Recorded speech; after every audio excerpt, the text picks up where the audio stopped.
And we're down here at the camp today. I watch a lot of internet forums and have done quite a bit of reading and quite a bit of shooting. And I think I have ended the great caliber debate. Now, what you see in the video is my baby Glock and 40 caliber.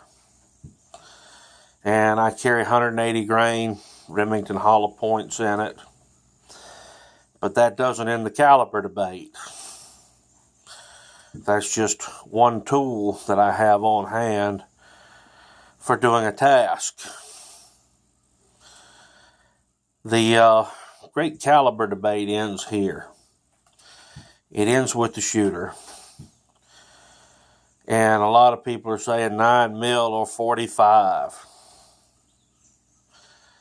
And my question is, why not both?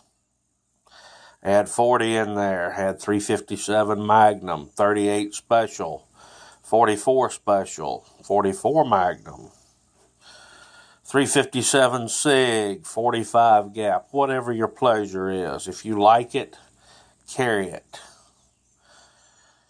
Shoot it to a point where you become proficient with it. Because at the end of the day, just about any caliber will get a job done. Some will do a specific task better than others.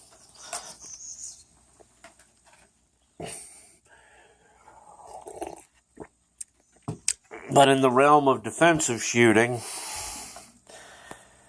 what you're going to find is the caliber, the gun, does not make near as much difference as the skill of the shooter.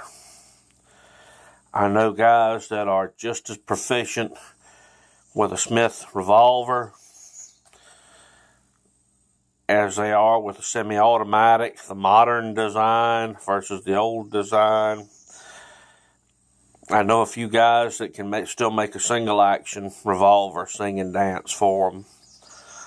Do they have their technical drawbacks? Yes.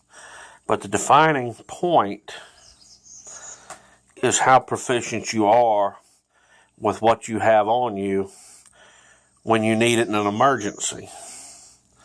Because emergencies don't happen on your best days when you're bright-eyed, bushy-tailed, ready to go, everything's in line. They happen on the days when everything has already gone to crap.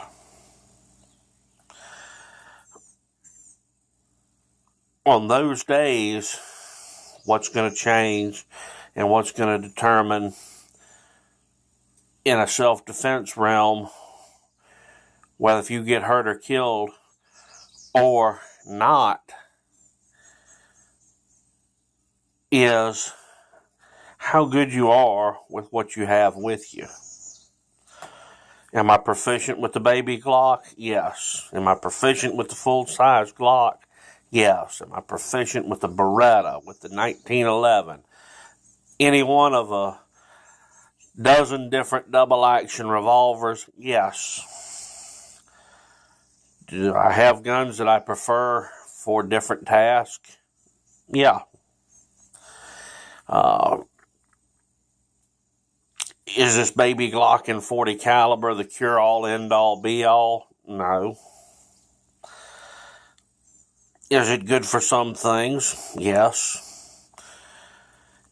My Shield, my J-Frame 38 have one advantage as the summertime comes along, and that's where they seem to become favorites, is those are the guns that in North Florida, when things get hot and you have to go to shorts and a t-shirt for dress, that I'm going to be able to carry with me. There's a bunch of other fine pistols that will fit within those parameters. It's early April as I'm taping this now, And it's starting to get hot. We had a little rain yesterday that cooled us off. Last night we got one hell of a storm. And but for the most part, we're moving towards summertime. It's going to get hot.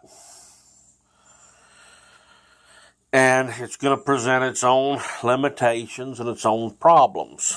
Where I'm at here, when it starts getting hot, rattlesnakes and moccasins start moving. And with the hot weather, with that, I'm more likely to need my pistol to kill a poisonous snake when I'm in the woods than I am to shoot big game or to deal with a two-legged threat.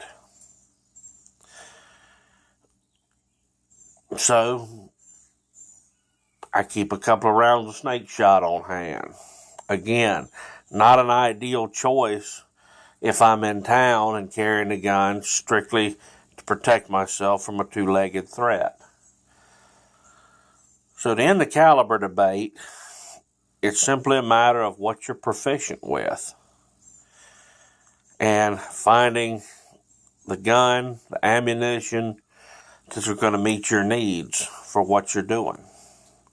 Are they subject to change? Probably, unless you live a very boring life.